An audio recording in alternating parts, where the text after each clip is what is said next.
चंपकवन में एक बारहसिंघा रहता था।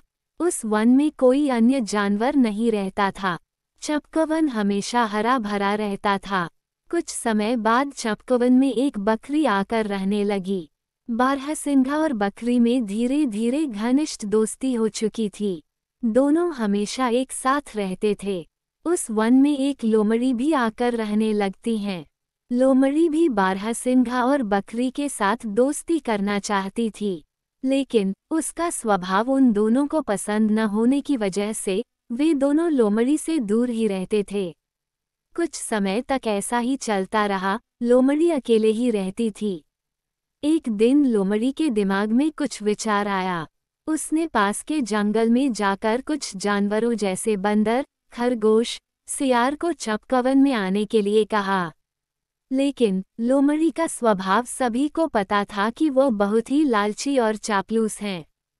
जरूर इसमें इसकी कोई चाल होगी, इसलिए उसके साथ कोई जानवर नहीं आया। अब लोमड़ी बारहसिंघा और बकरी को देखकर और अधिक जलन तथा नफरत करने लगी थी, क्योंकि उसके साथ कोई नहीं रहता था। एक दिन वह एक पेड़ के पीछे छिपकर देख रही थी कि बकरी और बारहसिंघा किसी बात को लेकर आपस में बातचीत कर रहे हैं। दोनों कुछ परेशान नजर आ रहे थे। दोनों को देख लोमड़ी के दिमाग में कुछ ख्याल आता है। उसने सोचा, अगर ये दोनों अलग अलग हो जाएं तो शायद कोई मेरा दोस्त बन जाए। क्यों ना मैं इन दोनों के बीच फूट डाल दूं। अगली सुबह लोमड़ी बारहसिंघा के पास जाती हैं और बकरी के खिलाफ बहुत भला बुरा कहकर दोनों के बीच नफरत का बीज बो देती हैं।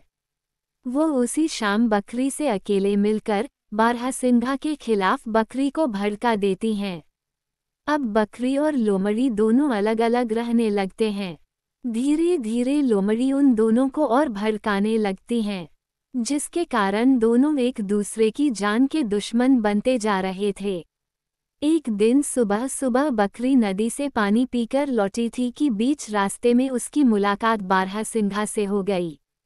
उसने उसे बताने के लिए अपने आप से जोर जोर से बोलने लगी कि अब तो नदी का पानी भी सूख गया है, अब यहाँ रहना ठीक नहीं है।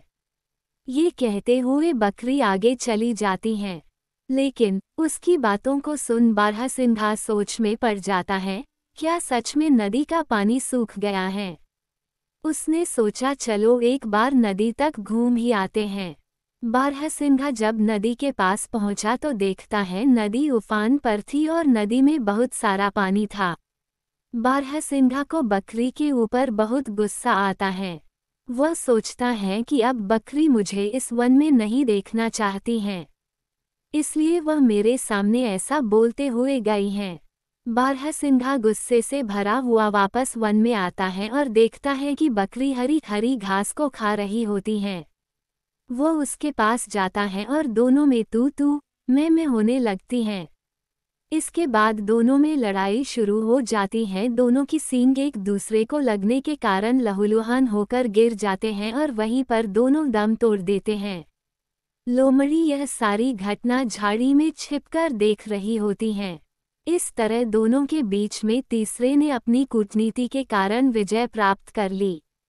शिक्षा: हमें किसी के कहने पर अधिक विश्वास नहीं करना चाहिए। हमें किसी भी चीज़ में अंतर करने के लिए अपनी बुद्धि और विवेक का इस्तेमाल करना चाहिए।